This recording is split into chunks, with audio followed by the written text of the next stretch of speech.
You step on the scale and don't like the number.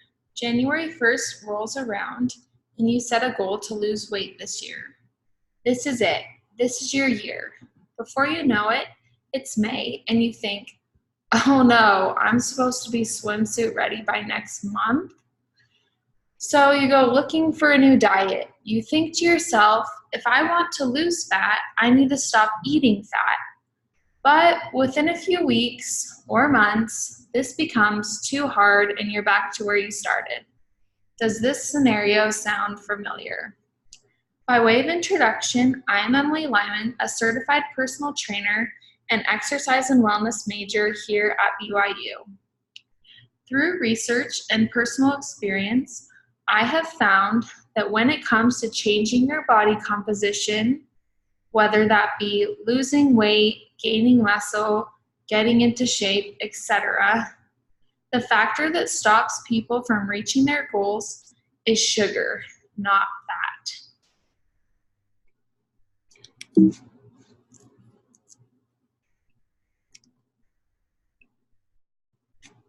According to John DeLowry and Dan Carroll, authors of the book The Macronutrient Diet, back in the early 90s, research falsely suggested that the fat content in our foods was the cause of many human illnesses, like coronary artery disease, for example.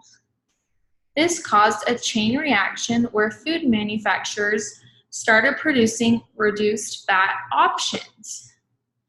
Fat was taken out of food, and these fat-free versions were labeled as a healthier option. So what's the problem with this?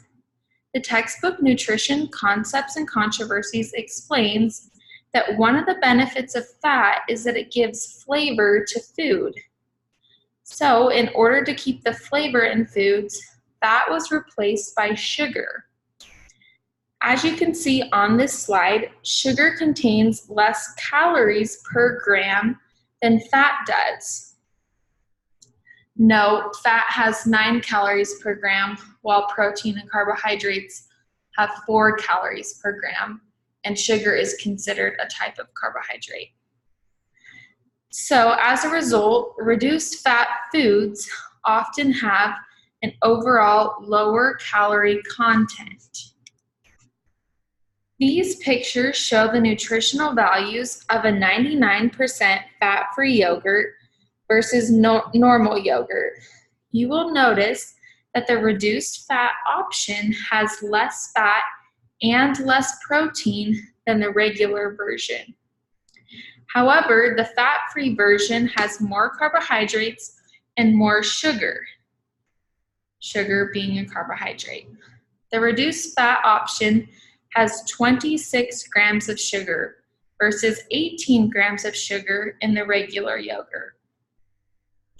At this point, you may be wondering, why does it matter if a food has less fat and more sugar? If fat contains more calories per gram, shouldn't I avoid fat if I want to lose weight? If you're thinking this, you're not the only one.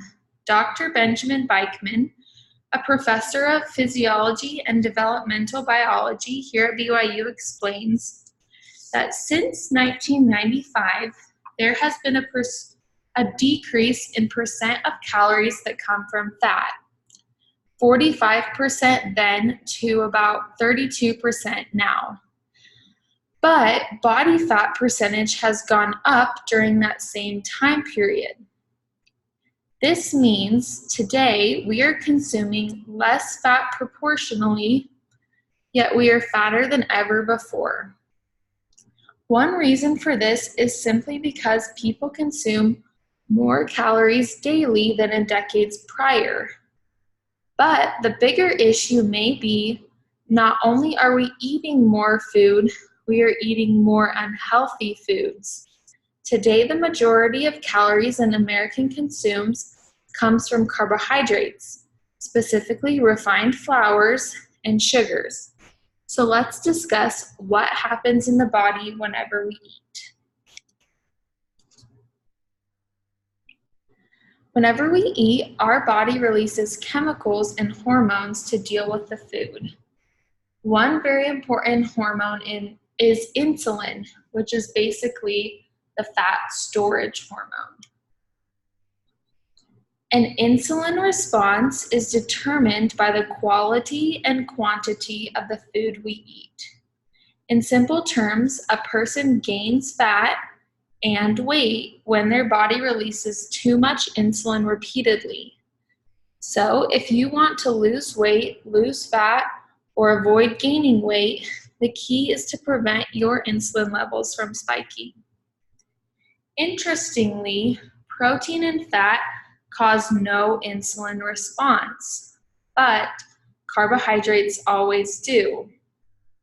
The largest insulin responses come from refined carbs like white bread, pastries, pizza, pasta, basically anything with white flour, and foods with sugar, specifically added or refined sugars. It's also important to note that when you eat these refined carbs, they turn into sugar in the body. So any sort of carbohydrate that is refined becomes sugar once you eat it, and this affects your insulin levels.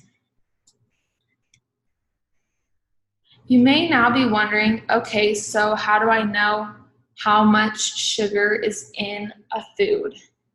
Or how do I know which foods will affect my insulin levels?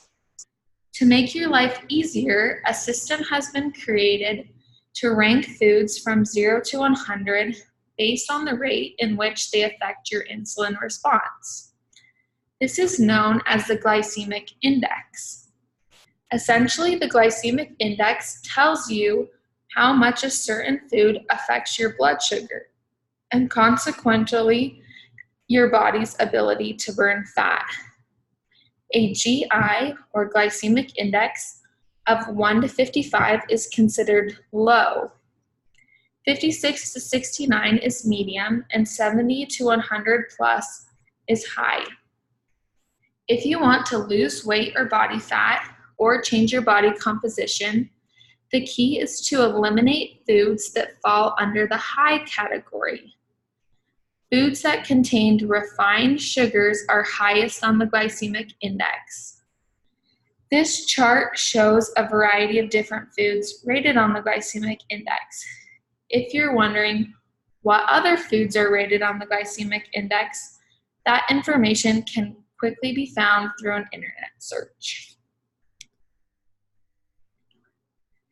Finally, if you're looking to lose or maintain weight, change your body composition, or feed your body a more nutritious diet, focus on eliminating sugar in your diet, not fat. The best way to do this is to eat foods low on the glycemic index because these foods minimally spike your insulin levels. By reducing your insulin spikes, your body will stop storing fat and start burning fat. It is sugar, not fat, that is preventing you from achieving your health goals. So cut it out and discover the best version of your body. Thank you.